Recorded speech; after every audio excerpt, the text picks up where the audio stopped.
annual Rocky Mountain Classic on HNLive. This is HNLive today, and my name's Dave Dawson. Boy, we had a slate of incredible guests so far. We've had NHL, former NHL players, agents, general managers, and a guy that I think you would probably know if I said the name, David Marcoux from the David Marcoux School of Goaltending. He joins us now, and a name that doesn't need really an introduction. We'll give him one anyway. David, thank you so much for taking the time to join us today.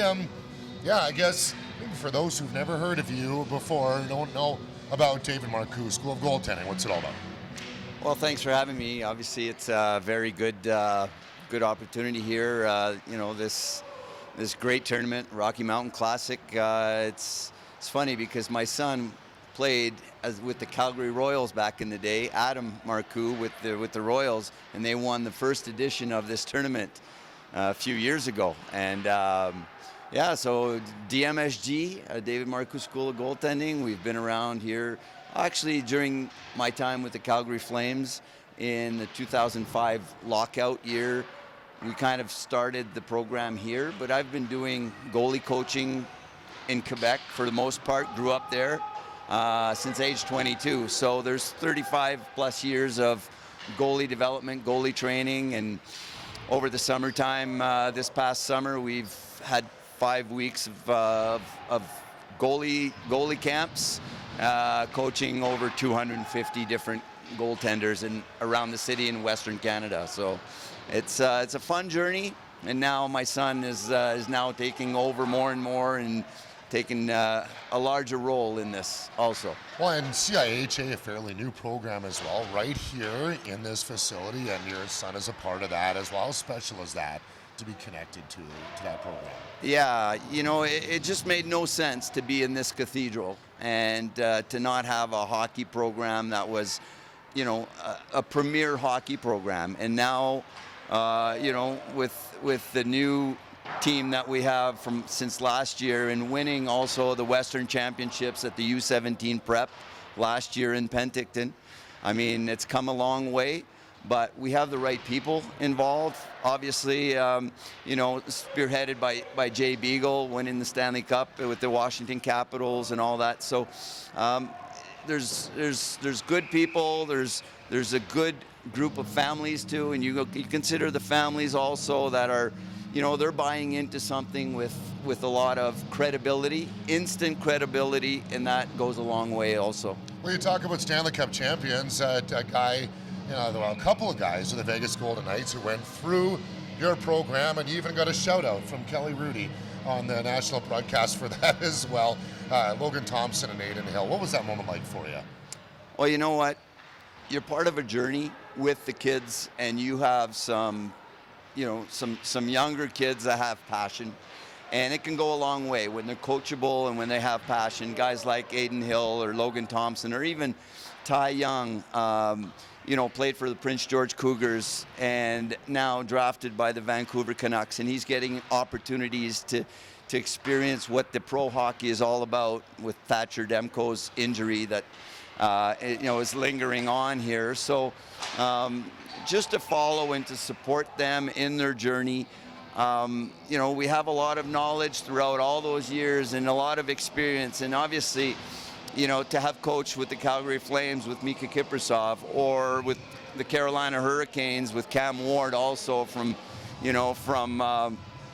Sherwood Park and up in Edmonton also, you just put that in your bank. And every goaltender that I have worked with, even Curtis Joseph people don't remember quite well, but Cujo was Kipper's backup in his final year in his career. So every bit of experience, well, we tried to share and we tried to educate also the younger guys too. And kids are better schooled now. They're better coached, not only from a technical standpoint, but also from a physical, mental standpoint is the big one also, to gravitate and to elevate your game to a different level. Because I've had the privilege of coaching at absolutely every level. Right. And 9 years in the NHL. So you go through a lot, and it's been an interesting journey.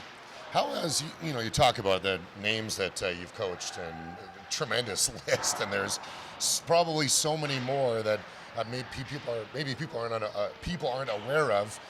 I want to ask you about, like, how has it changed? How has goaltending changed from years ago to what you see now?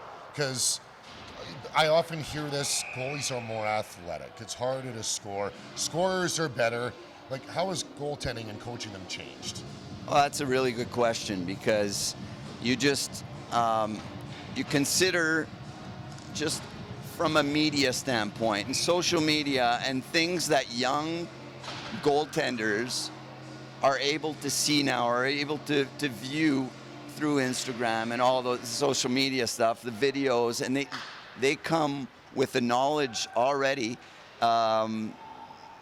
that you don't have to spend too much time on certain details.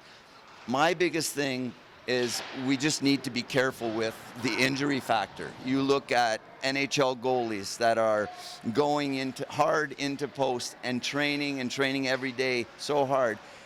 We need to be careful with our youth, with our elite 10, 15, 16-year-old kids, to understand how to play in a safe way also, because their bones are changing, the muscles are changing too, and you don't want to have 2 hip replacement at the age of 17 years old.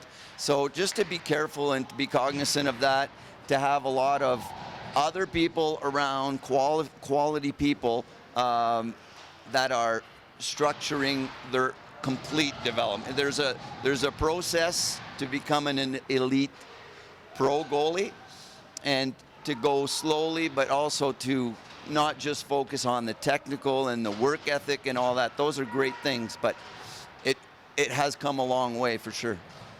One thought just popped into my mind, that back in the day you saw more of the Dominic Hasek, the Tim Thomas, the flailers and things like that, where today it almost seems to me, you would know far better than I would, that the more the Stuart Skinner, the Connor Hellebuck, everything's a little more organized. And is that one of the components to how goaltending has changed? You don't see as much of the dynamic movements anymore. At least in my mind. Is that a fair statement? Yeah, I think it's a fair assessment. Obviously, the game is coached. The game is overcoached. The video, the analysis. If you are going up to that pro level or Western Hockey League with video now, video doesn't lie. You have goaltenders that are so robotic. And I could talk with, I have conversations with Jerome McGinley, for example, every now and then. And we had certain goalies that we were pre-scouting before games that were so robotic that Jerome McGinley absolutely know exactly where to score, and they were not reactive. They were blocking mode, percentages, and all that, so they could always be beat in the same way. My toughest scouting report would have been guys like Marty Brodeur that, that have a different set of tools, right. or Dominic Hasek for sure, but you can pick apart a goalie nowadays with all the video, and guys have to have more tools in their toolbox, and to be able to adjust to certain power plays, to adjust to certain teams. I was just listening to Steve Valiquette from MSG Network this week, and he was talking about the percentages of goals now in the first phase of the NHL season, and I think the number was something like 40% of all the goals are now either goal line, short side upstairs, or a quick pass to the front from the low play. So you have to be able to maneuver and understand how power plays take place, and to not just be a robot out there. There's so many that are on a journey. They're all on this journey, and I also think for the parents to support their kids, and to be not overcoaching or not putting the pressure on, to trust the professionals that they send them to, and that is probably the biggest thing. Things don't happen overnight, and I often give the example of that. Last night I was watching a movie and I wanted popcorn, and I put that in the microwave, and not all those kernels kernels popped at the same time. Yeah. And there's different stages of it, and they go through the highs and lows, and the process to becoming a better goaltender matters a lot. And sometimes the plateaus. I saw it with my own son being a goalie in the BCHL with the Trail Smoke Eaters. I mean, there are plateaus, there are times, and now they have distractions too. So to be able to channel that and to have good kids, coachable kids, is a very, very key component to it. So I'm just having so much fun. This is my passion for many, many years, and now I'm so glad to have Adam Marcoux being part of it also. Yeah, tremendous stuff. David, thank you so much for taking the time to spend with us, and enjoy the rest of the tournament. Thank you.